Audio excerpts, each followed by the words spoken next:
After 2 years of complete silence, my son invited me to dinner. I was hoping for reconciliation, but I walked into a trap. As I stood at the door of my former home, the maid suddenly grabbed my arm and whispered, "Don't go in there. Run away." Immediately, I trusted the stranger, hid, and watched from a distance. Before we continue, please subscribe to the channel and let us know where you're listening in the comments. The bouquet of roses felt heavier than it should as I pulled into the driveway of the house I'd given away 5 years ago. My house, the one I'd built with my own hands, will supervise the building of anyway. The March sun glinted off the windows like they were winking at me, mocking my hope that tonight would be different. 2 years. That's how long it had been since I'd heard my son Brian's voice. 730 days of silence broken only by a text message 3 days ago. "Dad, can we talk? Dinner at our place Friday, 7 p.m. Please come. I'm 67 years old.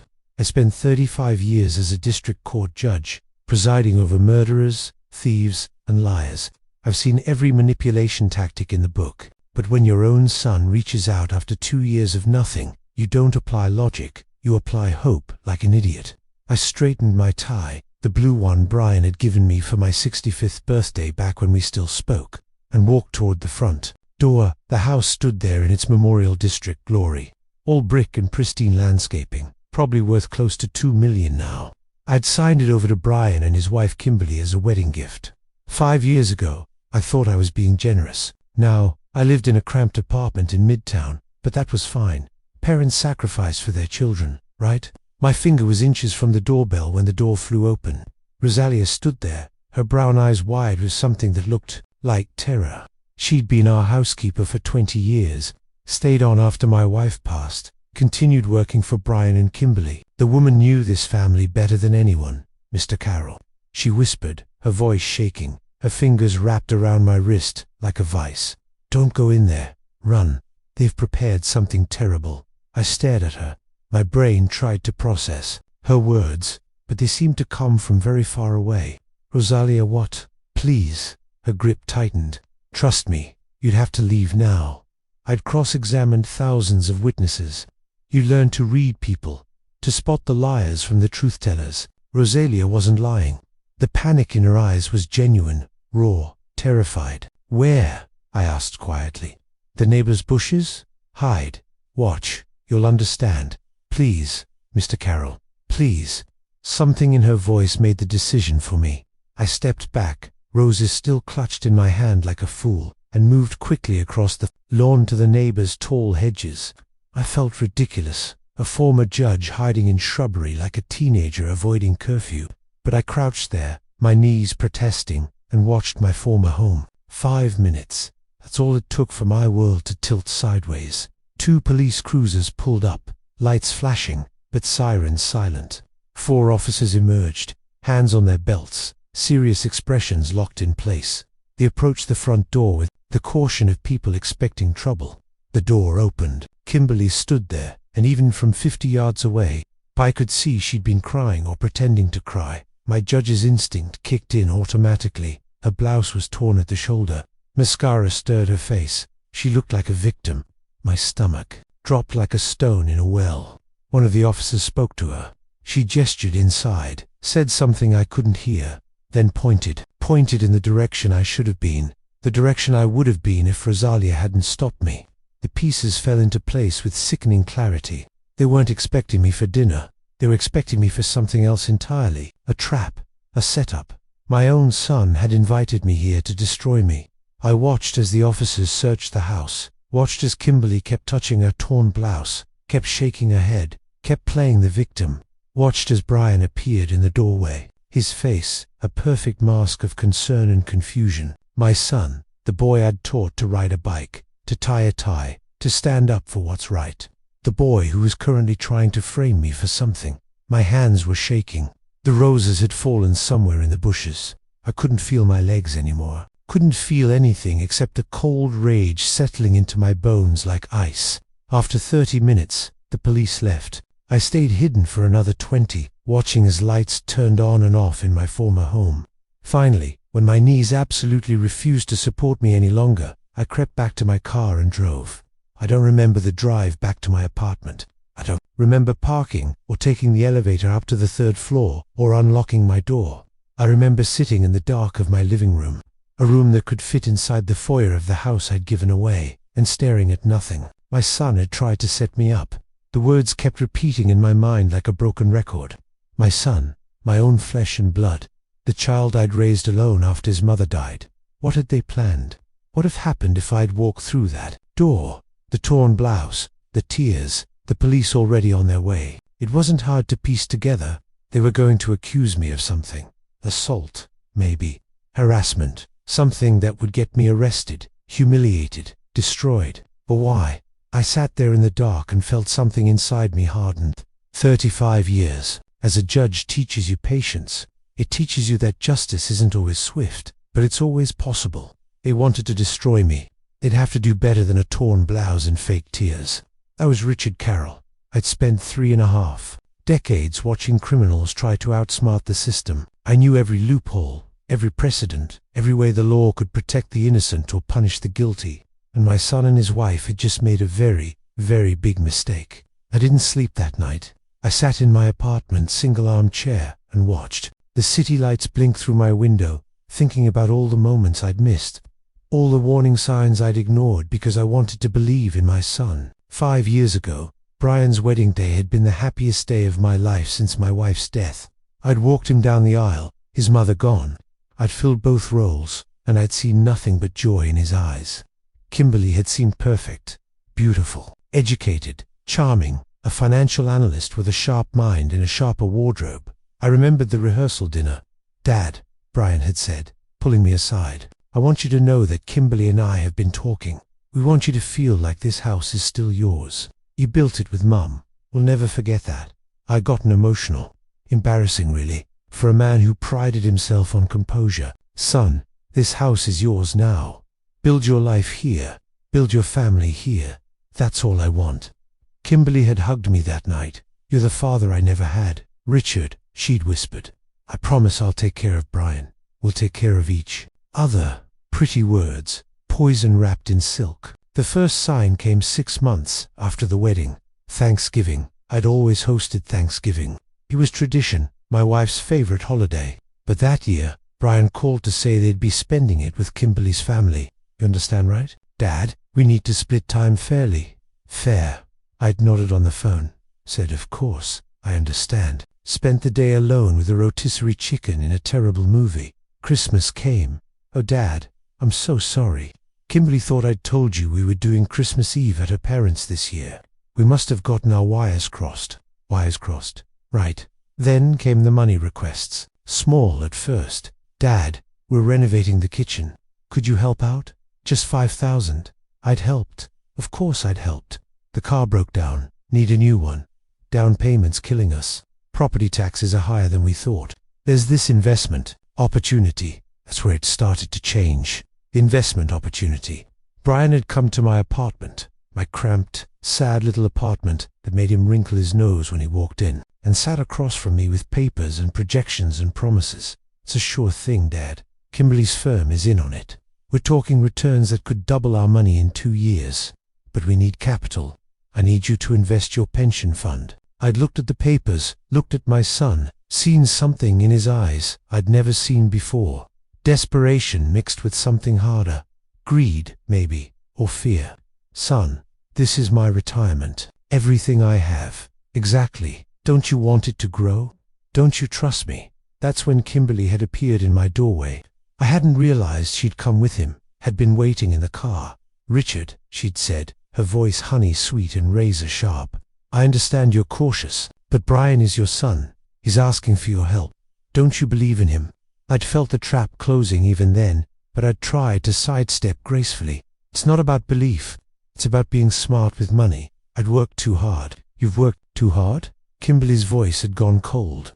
"Brian works hard, too. But I guess that doesn't matter to you. I guess your son's success doesn't matter as much as your precious savings." The argument had escalated. Brian had called me selfish. Kimberly had called me controlling. Said I was trying to keep Brian dependent, trying to keep him small. I'd myself badly, I'll admit, and they'd left. I'd called Brian the next day to apologize. I had left 3 voicemails, sent texts, nothing. 2 weeks later, I'd driven to the house. Kimberly had answered the door. "Brian doesn't want to see you, right? Now, Richard, you hurt him deeply. He needs space. Space. 2 years of space." Sitting in my dark apartment, after the near miss at the house, I finally understood. It hadn't been about the investment at all. It had been a test. When I'd failed their test, when I'd refused to hand over my life savings, I'd become a problem, an obstacle, and now they wanted to remove that obstacle permanently. I thought about Brian as a child, 8 years old, learning to ride his bike without training wheels. He'd fallen, scraped his knee bloody, and I'd cleaned the wound while he cried. "Dad, I can't do it," he'd sobbed. "Yes, you can," I'd told him. "You get back up. You'll try again. That's what we do." He'd gotten back up. He'd learned to ride. That boy was gone. In his place was a man I didn't recognize. A man controlled by a woman who saw people as assets to be leveraged or liabilities to be eliminated. The anger I'd felt. Had the house returned, but colder now. Calculated.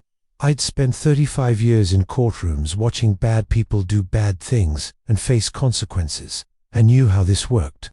I knew the system inside and out. They thought I was just a lonely old man easily manipulated or easily destroyed. They thought wrong. I stood up, turned on the light, and found my phone. I had calls to make, plans to develop, evidence to gather.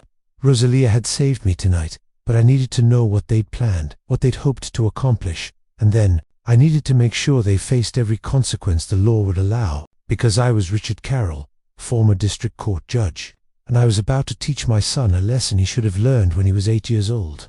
Actions have consequences, and you don't get to destroy people without answering for it. The game was on, and this time I intended to win. I stared at Rosalia's number on my phone for 10 minutes before calling. The morning sun filtered through my apartment blinds, casting prison bar shadows across my coffee table. Appropriate, really. I'd almost walked into a cage of my own son's making Sareen. She answered on the first ring. "Mr. Caro, Rosalia." My voice came, out rougher than intended. "I need to know what you heard." "Everything." There was a pause. I heard her breathing, heard the click of a door closing. She was finding privacy. Smart woman. "They were in the study," she began quietly. "The night before they sent you that text. I was cleaning the upstairs hallway and their voices carried." Mrs. Kimberly was excited. She said, "Once we get the restraining order, the rest will be easy." My hand tightened around the phone. "Go on," Mr. Brian asked. "What if he didn't show up?" And she laughed. "Mr. Caro," she said, "he'll show up. He's desperate to see his precious son." "Old men are so predictable." Rosalia's voice cracked. "Then," she explained the plan. "They would accuse you of attacking her, of inappropriate behavior. The police were already on standby. She'd called them before you even arrived. Said she feared for her safety because you'd been sending threatening messages. I hadn't sent a single message. The text invitation had come from Brian's phone to mine one way. Once they had you arrested," Rosalia continued, "they planned to petition for a psychological evaluation, paint you as unstable, dangerous, then guardianship, control of your finances, your pension, everything." The coffee in my stomach turned to acid. They wanted to have me declared incompetent. "Yes, sir. Mrs. Kimberly said you'd be taken care of in a facility somewhere, and they'd finally have what they deserved." What they deserved. The house hadn't been enough. They wanted everything. Wanted to put me in a home and drain my accounts, while I drooled in front of a television. "Thank you, Rosalia," I managed. "You saved my life. You were always kind to me, Mr. Carroll. When my daughter was sick, you paid for her medicine. You didn't have to do that." Her voice strengthened. "I won't. Let them destroy you. What do you need?" What did I need? Evidence. Proof. A way to turn their trap back on them. "Stay there if you can," I said. "Keep your eyes and ears open, but be careful. Don't let them suspect.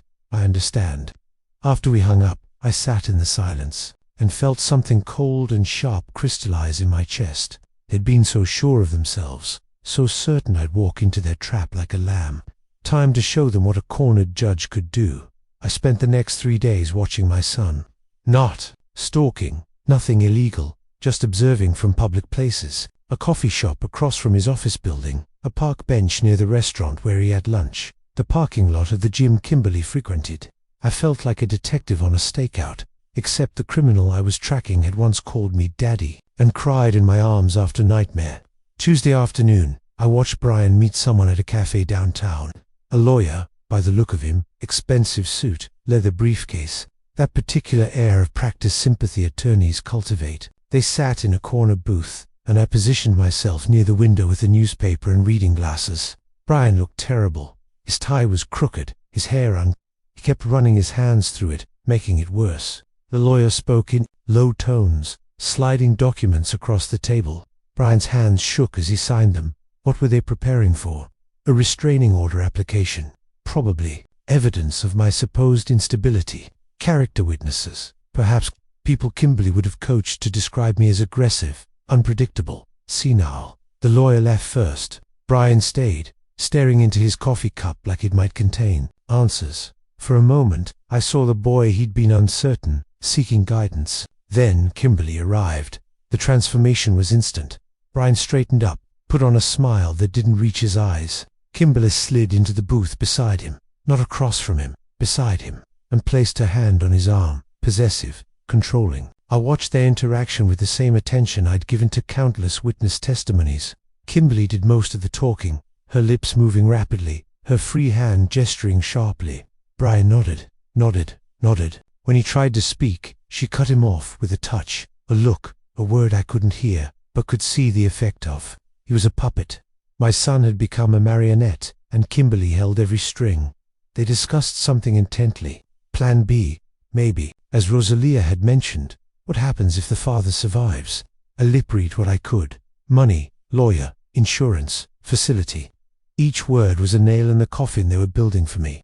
Kimberly's confidence was striking. She sat with perfect posture, her expression calm, almost serene. She believed she'd already won. Why wouldn't she? She'd isolated Brian from his father, manipulated him into demanding money, turned that rejection into 2 years of silence, and now orchestrated a scheme to destroy me completely. Textbook sociopath. Really, I'd seen enough of them in my courtroom.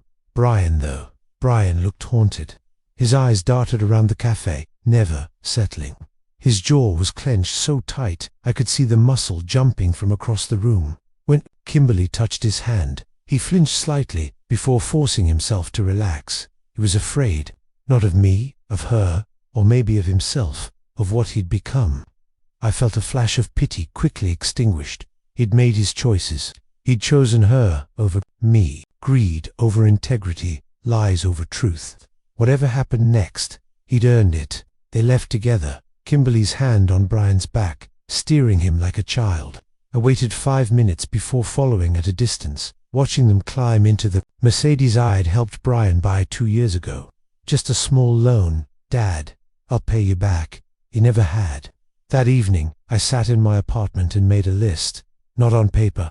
Too risky, but mentally the way I used to prepare for complex cases. Evidence needed Rosalia's testimony.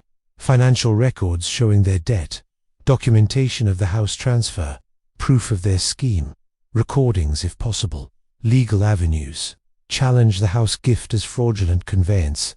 Criminal complaint for attempted false imprisonment. Fraud. Conspiracy. Civil suit for damages. Professionals required attorney. Private investigator maybe, though I could do most of the surveillance myself. Financial analysts to trace their money troubles. Weakness to exploit. Brian's guilt. His fear. The cracks in their relationship that I'd seen in that cafe. The fact that Kimberly was so confident she'd get sloppy. And their biggest mistake, underestimating me, thinking that because I'd given them a house, I'd give them everything. Thinking that because I'd been silent for 2 years, I'd stay silent forever. They thought I was just a lonely old man fading away in a sad apartment. They forgot I'd spent 35 years destroying people who underestimated the law.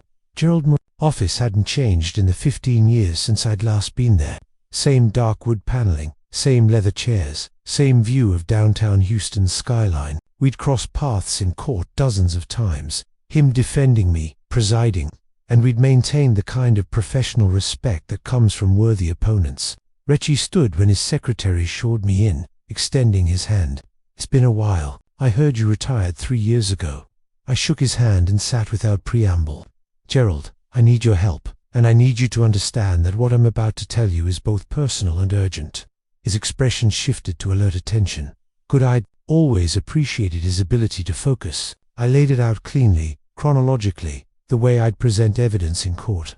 The house gift 5 years ago, the gradual isolation, the money demands, the 2 years of silence, the dinner invitation, Rosalia's warning, the police trap I'd narrowly avoided, the overheard conversation about guardianship and financial control. Gerald listened without interrupting, taking notes in his precise handwriting. When I finished, he sat back and studied me. That's attempted fraud at minimum, he said slowly. Possibly conspiracy, false imprisonment. If they'd succeeded in getting you arrested on false charges, and the guardianship angle, that's calculated, premeditated exploitation.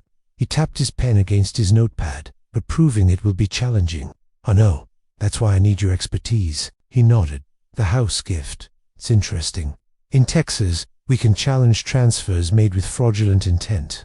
If you can prove they planned to exploit you from the beginning, or that there was undue influence, we might void the transfer entirely. They were already in debt when they married, I said. I didn't know it at the time, but I can get those records now. That helps establish motive. Gerald made more notes. What about the recent incident? Any evidence? Rosalia's testimony? He's willing to go on record. The housekeepers were against theirs. He frowned. Something, but we need more. Can she get recordings? Legally? Texas is a one-party consent state for recordings. If she's present during the conversations and consents to record in them, it's admissible, given that you're technically still the legal owner of the house until a court says otherwise. You could authorize her as your agent. I felt a smile pull up my lips, my first real smile in days. That's elegant. That's the law. Gerald leaned forward. Richard, I need to be clear about something. This will get ugly. They'll fight back. Probably accused you of harassment, of abusing your judicial connections, of being a bitter old man who can't let go. The press might get involved. Your reputation could take hits. My reputation. I almost laughed. Gerald, they tried to have me arrested on false charges so they could steal my pension and warehouse me in a facility somewhere. I think my reputation can handle a legal fight. Fair point. He studied me for a long moment. You understand, this isn't about revenge, legally speaking. This is about protecting your rights and holding them accountable for criminal conspiracy. Of course, I met his eyes. Revenge would be petty. Justice, on the other hand, is what I've spent my entire career pursuing. I'll need a retainer. This kind of case, money isn't an issue. I'd lived modestly for 3 years, saved most of my pension. I want the best possible outcome within the boundaries of the law. I want them to face every consequence their actions have earned. Gerald's expression shifted to something that might have been approval. Then, let's build a case that would make your former courtroom proud. Over the next 2 weeks, I became intimately familiar with the machinery of investigation I'd only observed from the bench. Gerald brought in a financial analyst who traced Brian and Kimberly's money troubles like a bloodhound following a scent. The picture that emerged was damning. Kimberly had come into the marriage with $87,000 in debt, credit cards, personal loans, a judgment from a previous landlord in California. Brian had been solvent then, but the spending had started immediately. The kitchen renovation I'd funded had cost twice what they claimed. The difference going to pay down Kimberly's debts. The car loan, the property taxes, all inflated, all excuses to extract money. Then came the big investment scheme I'd refused. They'd tried 3 other sources: Brian's uncle, Kimberly's parents, a business partner of Brian's, and been rejected by all. A rejection pattern suggested I hadn't been their only target. They're desperate, Gerald said, spreading the financial records across his desk. Between credit card minimum payments, the mortgage on the house, and car loans, they're barely staying afloat. One major expense, and they'll drown. That major expense being my legal fees to challenge the house transfer. Exactly, he smiled, grimly. The irony is poetic. I contacted Rosalia again, this time with Gerald present on speakerphone to explain the recording authorization. She agreed immediately. I'll be careful, she promised. They trust me now. Or she does anyway. Mrs. Kimberly talks freely around me like I'm furniture. That's their mistake, I said. People who treat others as furniture forget that furniture has ears. 3 days later, Rosalia called with audio files. Her voice shook as she explained what she'd captured. Kimberly and Brian discussing their backup plans if I'd somehow escaped the trap. The word they used was survived, like I was a disaster they'd weathered. In the recordings, Kimberly's voice was ice-cold calculation. We'll try the incompetence angle anyway. Find a sympathetic doctor. Show them your father's erratic texts. We'll write some ourselves if we need to. Old men forget things, right? We just need enough to get a foot in the door for guardianship proceedings. Brian's voice, hesitant. I don't know if I can do that. He'll fight it. Kimberly sharp. He's 67 years old and living in a dumpy apartment. What's he going to fight with? You're his only family, Brian. The court will side with us. One listened to those recordings 3 times, memorizing every inflection, the casual cruelty, the calculation, the absolute certainty that they'd win. They'd forgotten something crucial. I'd spent 35 years learning exactly how the system worked, how to build cases, how to anticipate opposition strategies. They'd brought a knife to a courtroom fight. Gerald filed the initial paperwork on a Friday afternoon, petition to void the house transfer based on fraudulent inducement, evidence of financial exploitation, request for compensatory damages. Simultaneously, we filed a criminal complaint with the Houston Police Department, attempted fraud, conspiracy to file false charges, possible elder abuse. As I signed the documents, I felt that old thrill of a case coming together, pieces clicking into perfect legal alignment. 40 years of judging criminals. I'd have to prove my own son was one. The papers would be served Monday morning. I could picture their faces when the process server knocked on the door of my house. I'd show them what survival looked like. Detective Carla Sullivan had the kind of eyes that missed nothing. Sharp, assessing, the eyes of someone who'd spent years sorting truth from lies. When Gerald introduced us at Houston Police Department headquarters, she shook my hand firmly and gestured to her office. Judge Carroll, she said, settling behind her desk. Or should I say, Mr. Carroll now? Richard is fine. I sat across from her, noting the case files stacked precisely, the commendations on the wall, the coffee cup with a faded HPD logo. Organized, detail-oriented, experienced, good. Your attorney filed an interesting complaint, she continued, opening a folder. Conspiracy? Attempted fraud, filing false charges. Those are serious allegations against your son and daughter-in-law. They are. I met her gaze steadily, and they're all true. I have evidence. Over the next hour, I walked her through everything. The dinner invitation after 2 years of silence. Rosalia's warning, the police arriving at an empty scene. The conversations about guardianship and financial control. The recordings of them planning their backup schemes. Sullivan listened with that particular intensity cops develop when a case clicks into place. When I finished, she sat back. Your housekeeper, Rosalia Garcia. She's willing to testify under oath. She's already given Gerald a sworn statement. And you have recordings of the defendants discussing their plans. Multiple recordings, all legally obtained under Texas one-party consent law. A slight smile crossed Sullivan's face. You know your law. I spent 35 years applying it. Now I'm relying on it. She called Rosalia in first. I waited in an adjacent room, watching through the one-way glass as Rosalia sat ramrod straight in the interview room, hands folded in her lap. She wore her Sunday dress, respectful, dignified, and when Sullivan asked her to describe what she'd overheard, Rosalia's voice never wavered.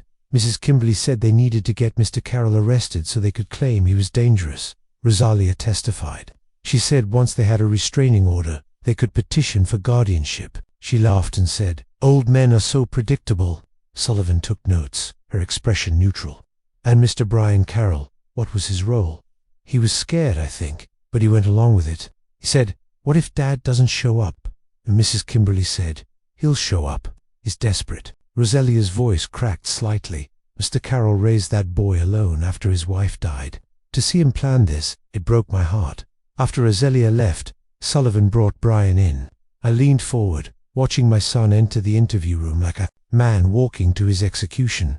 He looked worse than he had at the cafe. His suit was wrinkled, his tie askew. Dark circles shadowed his eyes. His hands trembled as he sat down, and he couldn't seem to meet Sullivan's gaze for more than a second at a time. "Mr. Carroll," Sullivan began, "I need to ask you about the evening of March 15th. You invited your father to dinner." "Yes?" Brian's voice was barely audible. I wanted to reconnect after 2 years of no contact." "Yeah? Why then?" Brian's hands twisted together. "I thought we thought it was time. Sullivan's tone sharpened slightly. You and your wife? Yes. Sullivan let the silence stretch. I knew the technique let them fill the void, let nervousness loosen tongues. Brian fidgeted, uncrossed, and recrossed his legs. Your father didn't come that evening, Sullivan continued, but police were called to your home. Why? Kimberly, my wife. She thought she heard someone outside. We got scared. Scared of what? We didn't know it was dark. I watched my son lie, watched him avoid eye contact, watched his fingers drum against his thigh. 35 years of watching witnesses, and I could read guilt like a neon sign. Sullivan pressed. You called police before your father was supposed to arrive. The call log shows. I need to talk to my lawyer, Brian blurted. Perfect timing. The interview room door opened and Kimberly walked in. Her lawyer, somewhat expensive, by the suit trailing behind. This interview is over, the lawyer announced. But Kimberly moved straight to Brian, placed her hand on his shoulder with that familiar possessive grip, and leaned down to whisper something in his ear. Brian flinched, but nodded. Sullivan watched this with interest. So did Eyes Control. I thought, even here, in a police interrogation room, she couldn't help herself. She needed to manage Brian to keep him on script. Mrs. Carol Sullivan said calmly, I'd like to interview you separately. My client doesn't have to, the lawyer began. I'll talk. Kimberly interrupted, ice-cold confidence in every syllable. I have nothing to hide. They moved Brian out. Kimberly took his seat, smoothed her skirt, and gave Sullivan a smile that didn't reach her eyes. Detective, I understand you're investigating some complaints from my Illula. I want you to know we were simply trying to protect ourselves.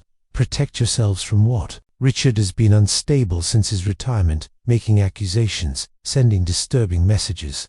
We haven't found any messages from him to you or your husband. Kimberly's smile tightened microscopically. He is clever about covering his tracks. That's what makes him dangerous. I watched her perform, watched her deploy that calm, rational tone. She was good, I'd give her that. If I hadn't known the truth, hadn't heard the recordings, I might have believed her. Miss Garcia, your housekeeper, says she overheard you and your husband planning to falsely accuse Richard Carroll. Sullivan said, What's your response? Rosalia. Kimberly's laugh was dismissive. She's always been jealous of me. Richard clearly manipulated her, paid her probably to say these things. Sullivan showed no reaction. We have recordings, Kimberly's lawyer cut in. Illegally obtained recordings aren't actually, I murmured to Gerald, who stood beside me in the observation room. They're perfectly legal under Texas law. On the other side of the glass, Sullivan explained the same thing.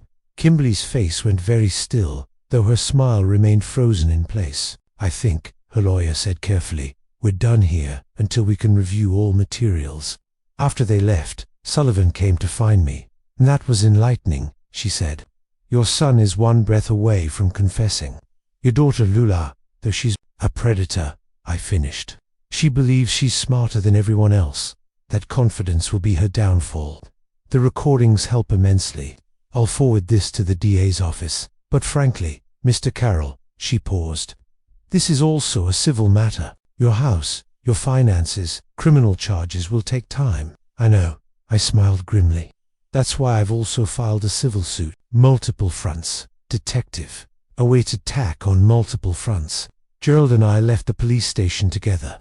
The April sun felt warm on my face, and for the first time in weeks, I felt something like hope. They're rattled. Gerald observed. He should be, but Kimberly will fight. She'll hire the best lawyer she can afford, spend every penny they have, which means they'll have nothing left for the house payments, the credit card minimums. Exactly. I stopped at my car, looked back at the police building. Even if they somehow win in court, they'll lose everything fighting. They're drowning. Gerald and I am the one who opened the floodgates. It felt like justice. No, it felt like the beginning of justice. Monday morning arrived with brutal sunshine, and the kind of clarity that comes from knowing you're about to change everything. I sat in my apartment with coffee and my phone, waiting for Rosalia's call. It came at 9:47 a.m. They just got served, she whispered. The process server left 30 seconds ago. Mr. Carroll, you should hear them. Can you record it? I asked. Already am. There was a rustling sound as she positioned her phone. Wait. Then I heard it. Kimberly's voice sharp with confusion. What is this? Papers rustling. A long, terrible silence. Then Brian, his voice climbing. Dad filed a lawsuit. He's suing us. Let me see that. Kimberly's voice harder now. More rustling. Then absolute quiet. The kind of silence that comes before explosions. No. Kimberly's voice emerged, strangler, disbelieving. No, this isn't what Brian demanded. What does it say? He's challenging the house gift. Claims it was fraudulent. He wants the house back. Kimberly's voice rose. He wants the house back. He can't do that. Can he do that? He's also filed criminal complaints, attempted fraud, conspiracy to file false charges, elder abuse. Kimberly's voice cracked.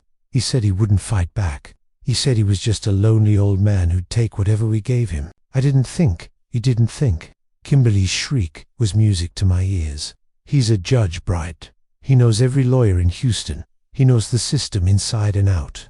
And you said he was harmless. He was harmless. He never fought back before. Well, he's fighting now. Something slammed. Fist on table. A guest. Do you understand what this means? If he voids the gift, we lose the house. The house we've been borrowing against. The house we took out a second mortgage on. We'll owe more then. She stopped abruptly. I imagined her doing the math, watching her perfect plan collapse into numbers that didn't add up. We'll get a lawyer, Brian said weakly. We'll fight it. With what money, Brian? With what money? Kimberly's voice had gone from rage to something colder, more frightening. We're maxed out. The credit cards, the loans, everything. We spent it all because we thought we had time. We thought we'd have the house and his pension, and then we'll refinance. You can't refinance a house that isn't yours. Her laugh was brittle, breaking, don't you see? He's already won. Even if we somehow keep the house, we'll spend everything we have on legal fees. We're destroyed either way. Rosalia's voice barely audible.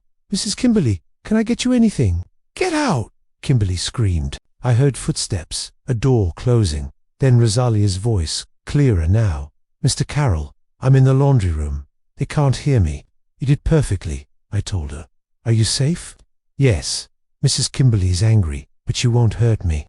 She needs me to testify that everything was fine with them. Rosalia's tone was dry. I don't think she realizes I'm the one who recorded her.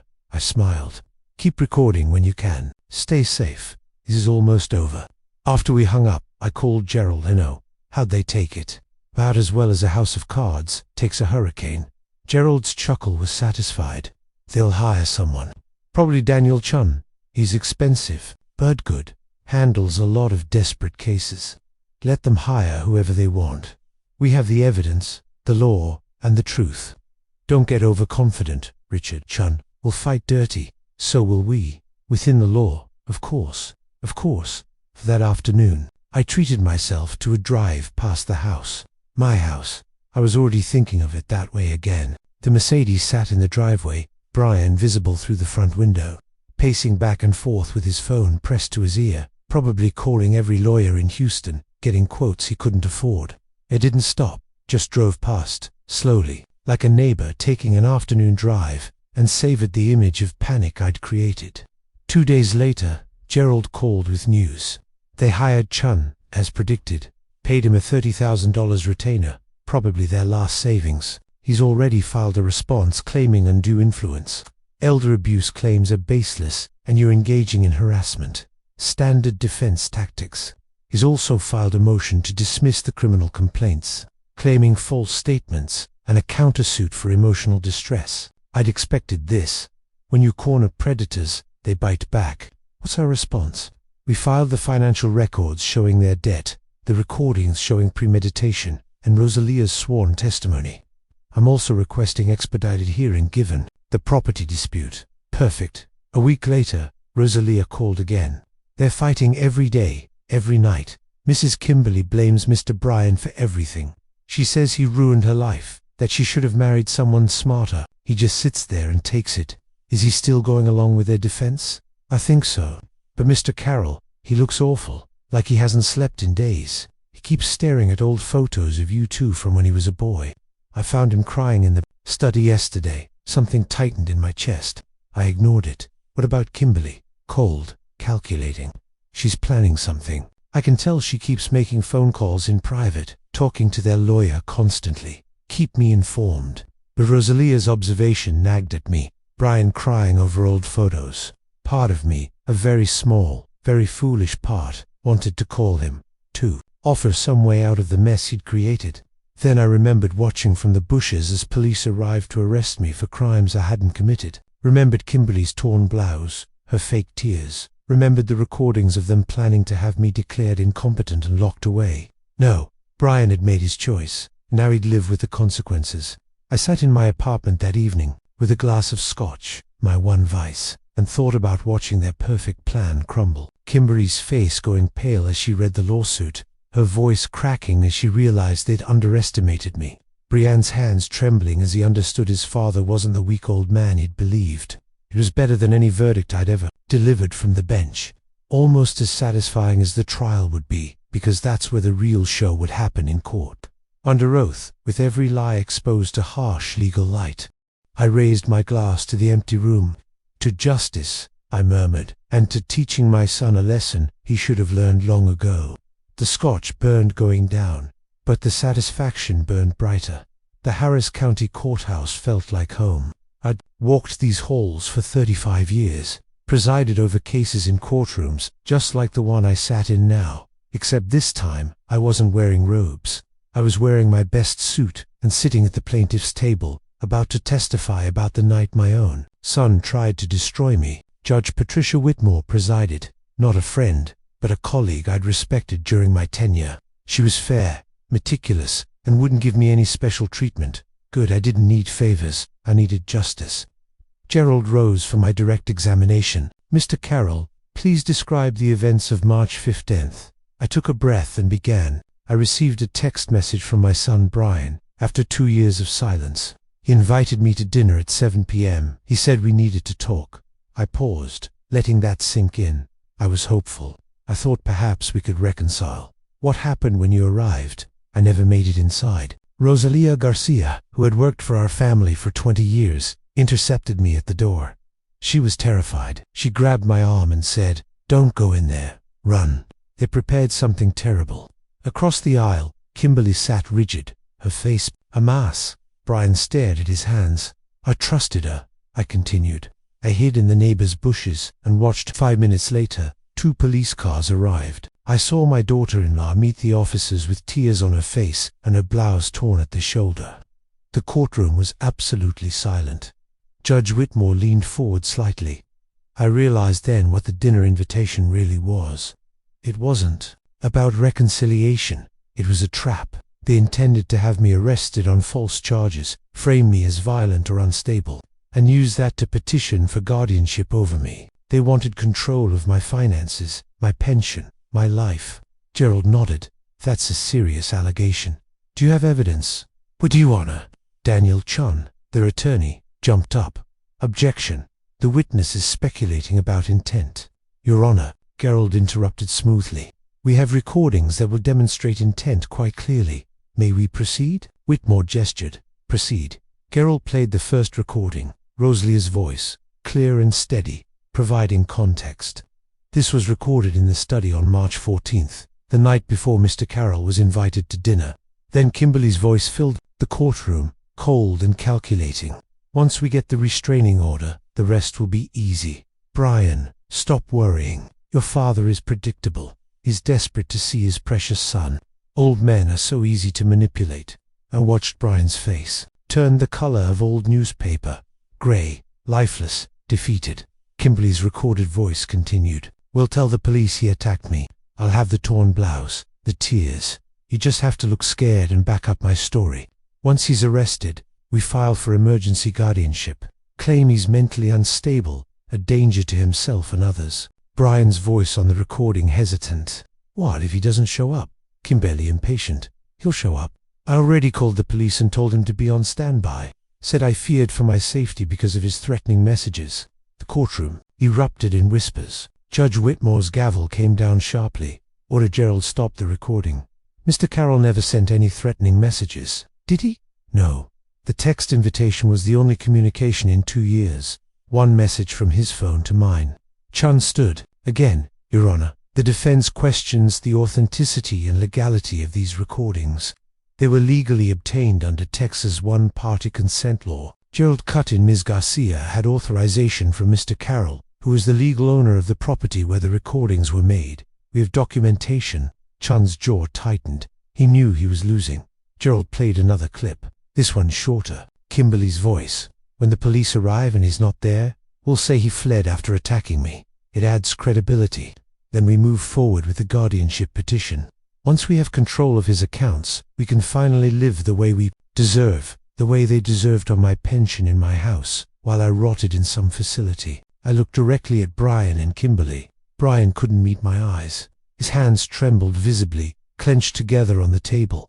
Kimberly sat frozen, her back straight, but I could see the muscles in her jaw working, her knuckles white where she gripped the armrest.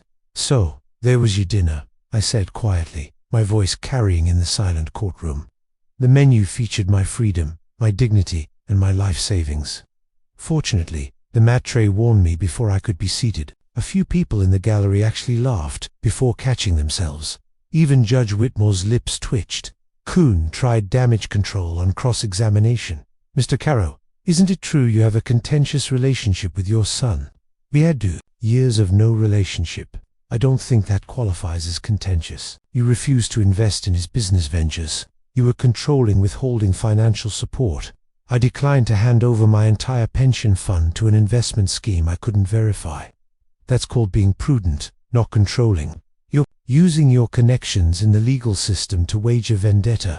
I'm using the legal system exactly as it's designed to be used to seek justice when someone attempts fraud." I smiled thinly. "If that's a vendetta, then every plaintiff who ever filed suit is guilty of the same." Chun couldn't shake me.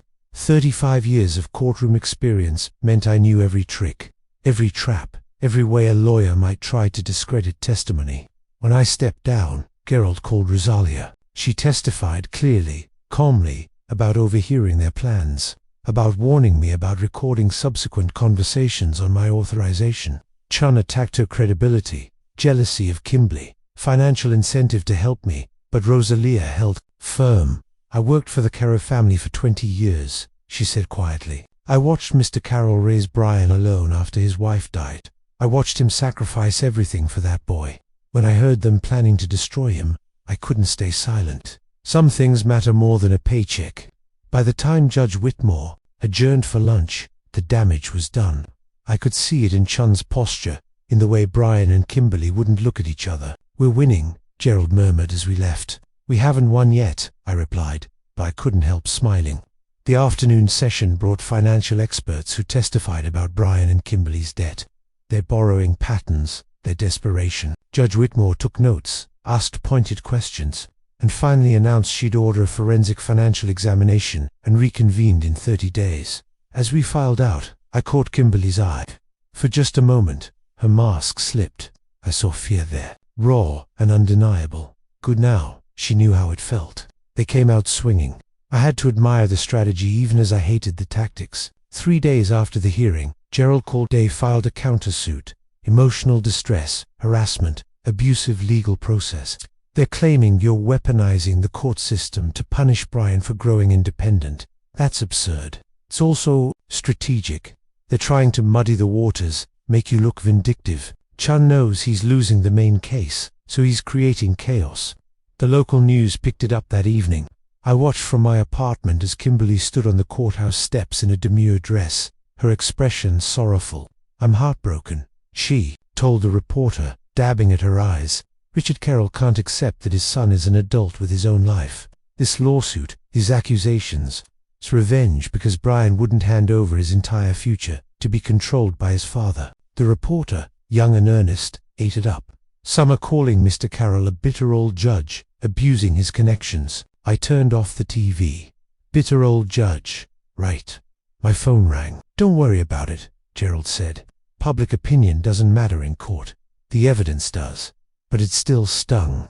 I'd spent 35 years building a reputation for fairness, for integrity. Now my son's wife was painting me as a tyrant on the evening news. The next day brought worse news. Shun had hired a digital forensics expert who claimed the recordings showed signs of editing. Never mind that our own expert had certified them as authentic. Shun was planting doubt, motioned to exclude the recordings as evidence. Gerald told me he's arguing they're unreliable. Can he win that? No, but he can delay, make us spend time and money fighting it. Whitmore will have to hold another hearing, get expert testimony from both sides, which costs money they don't have. I smiled grimly, let them dig their hole deeper. But the attacks kept coming. Anonymous letters to Judge Whitmore's office, claiming I was intimidating witnesses. A complaint to the Bar Association about Gerald's conduct. Articles and legal blogs questioning whether former judges should be allowed to sue in jurisdictions where they had served. They're desperate, Gerald said during an emergency meeting, throwing everything at the wall to see what sticks. It's working though. We're spending time defending instead of attacking, only temporarily. Gerald spread new documents across his desk, because while they were busy with their PR campaign, I was busy too. Bank statements showing they took out a second mortgage on the house 3 months ago. Credit card statements showing luxury purchases. The same week they claimed to be barely surviving. And this he slid over a document with satisfaction. Kimberly has 3 active judgments against her in California, Nevada, and Arizona. Total debt $142,000. That's in addition to the debt we already documented. I studied the papers, so they weren't just in debt, they were drowning. Exactly, and the house, your house, was their life raft. They needed you out of the way so they could borrow against it freely, maybe even sell it. My phone buzzed. Brian's number. I stared at it for a long moment before answering. Dad. His voice was broken. Dad, please. Can we talk? We are talking now. Not like this in person. Please. I need to explain. Explain what? How you planned to have me arrested? How you wanted to lock me away and steal everything I've worked for? It wasn't my idea, Kimberly. She convinced me you were getting old, that you needed protection. Protection. I laughed harsh and bitter. Is that what you call it? I'm sorry, I'm so sorry. If I could take it back, but you can't. That's the thing about choices. Brian, you made yours. Now you live with the consequences. I know I don't deserve forgiveness, but Dad, she's destroying me. The lawyer fees, the fights. I can't sleep. I can't think. I've lost everything. My job let me go because of the scandal. We're going to lose the house anyway. Good, I said coldly. It was never yours to keep. Please, I'm begging you. Drop the suit. I'll sign the house over. I'll pay back everything. Just please stop. I closed my eyes. For just a moment, I heard the 8-year-old boy crying over scraped knees, the teenager asking for help with homework, the young man thanking me at his college graduation. Then I remembered torn blouses and fake tears and plans to lock me away. You wanted me gone, Brian. You get your wish, but not the way you planned. I paused. See you in court. I hung up before he could respond. Gerald watched me carefully. That must have been hard. It was necessary. I stood straight in my jacket. What's our next move? The forensic financial report comes back next week. Once Whitmore sees the full scope of their borrowing and spending, she'll rule in our favor on the house transfer. Then it's just a matter of the criminal charges. And their countersuit, it'll die on the vine. No merit, no evidence. Chun knows it. He's just making noise. A week later, the expert's report landed like a bomb. Pages of documentation showing systematic financial deception, fraudulent borrowing, deliberate exploitation of the house gift. The judge who reviewed it called it one of the most clear-cut cases of fraudulent conveyance he'd seen. Chun tried one last desperate move, claiming I'd coerced Rosolia's testimony. Whitmore shut it down in 3 sentences. I sat in my apartment that night and felt something shift. Not victory, not yet, but inevitability. The machinery of justice had started turning, and nothing they did could stop it now. The final hearing was scheduled for June, 3 weeks away. 3 weeks until I'd either reclaim everything they had tried to take, or watch them somehow escape consequences. But I'd built this case carefully, brick by legal brick, and I knew with the certainty that comes from decades in courtrooms how it would end. They'd gambled everything on my weakness. Time to collect their debt. June 23rd arrived with oppressive humidity and cloudless skies. I dressed in my best suit, the charcoal gray one I'd worn for important verdicts when I was still on the bench. Gerald met me outside the courthouse, his expression carefully neutral. "Ready?" he asked. "I've been ready for 3 months." Judge Whitmore's courtroom was packed. I recognized a few reporters in the back rows. Some lawyers I'd known over the years, curious observers drawn by the drama of a former judge suing his own son. Brian and Kimberly sat at the defense table with Chun, who looked like a man about to watch his ship sink. Whitmore entered. We all rose, and she wasted no time. I've reviewed all submissions, expert reports, testimony, and evidence. This is my ruling on Carroll v. Carroll. The courtroom went silent. I could hear Brian's breathing from 15 feet away. Rapid, shallow, panicked. First, regarding the petition to avoid the gift of real property. Whitmore adjusted her glasses, looked directly at Brian and Kimberly. The evidence presented shows clear fraudulent intent. Text messages, recordings, and financial documents demonstrate that the defendants accepted the property gift while simultaneously planning to exploit the plaintiff for additional funds. When refused, they orchestrated an elaborate scheme to have him arrested on false charges, establishing grounds for guardianship and financial control. Kimberly's face went absolutely white, not pale, white like someone had drained every drop of blood from her body. Her hands clutched the table edge, knuckles sharp as knives. The gift transfer is hereby declared void ab initio, invalid from the beginning. The property reverts to Richard Carroll. The defendants will vacate within 30 days. Brian made a sound, something between a gasp and a sob. His lawyer put a steadying hand on his shoulder, but Brian was already crumbling, his head dropping to his hands. Second, regarding damages, Whitmore's voice remained steady. Clifka, the defendants are jointly and severally liable for court costs, attorney fees, and compensatory damages in the amount of $85,000. Payment plan terms can be negotiated, but the judgment stands. $85,000 they didn't have.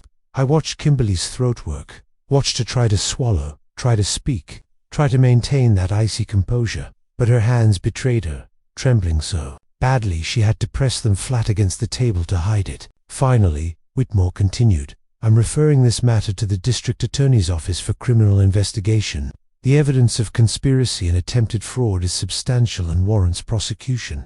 That's when Kimberly broke. Not obviously, she didn't scream or cry, but I saw it. The way her shoulders sagged, the way her perfect posture collapsed inch by inch. The way she looked at Brian was something that might have been rage or might have been despair, and he couldn't even meet her eyes. This court is adjourned. The gavel came down like a guillotine. People started moving, talking in hushed voices, but I sat frozen, watching them. Chun was speaking urgently to Kimberly, but she wasn't listening. She was staring at nothing, her face a mask of shock that had cracked beyond repair. Brian was openly weeping now, his body shaking with sobs that his lawyer couldn't contain. I felt empty, not triumphant, not vindicated, just hollow, like I'd won a war, but lost something I couldn't name.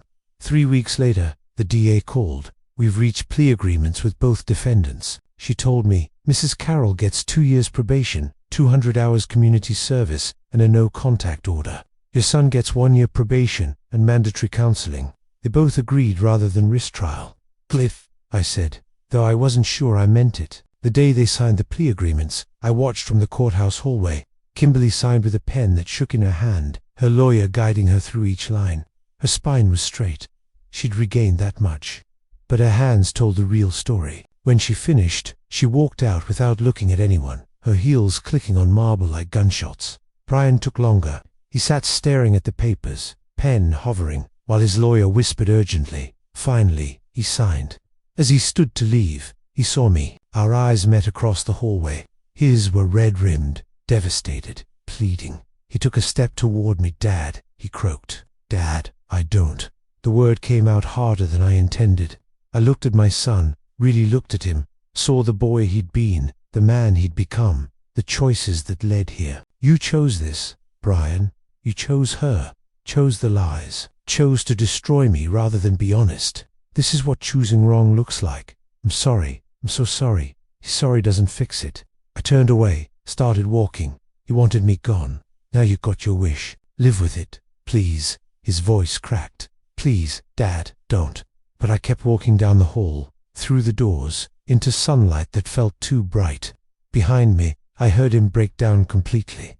Heard his lawyer trying to calm him. I didn't look back. I couldn't. If I looked back, I might remember teaching him to ride a bike, might remember his graduation, his wedding, all the moments before everything went wrong. Better to remember what he'd tried to do. Better to remember Rosalia's terror, the police cars, Kimberly's torn blouse. Better to remember that my son had been willing to lock me away and steal everything I'd worked for. That night, Alone in my apartment for the last time, I poured scotch and toasted the empty room. "To justice," I murmured, "and to the price of betrayal." The scotch burned, but not as much as victory. 2 months later, I stood in the foyer of my house again, and felt time fold in on itself. The same oak floors I'd chosen 30 years ago, the same crown molding I'd insisted on, the same morning light streaming through windows I'd positioned just so. Everything looked the same. Everything felt different. "Mr. Carroll," Rosalia appeared from the kitchen, wiping her hands on her apron. "Where do you want me to put the boxes from the study?"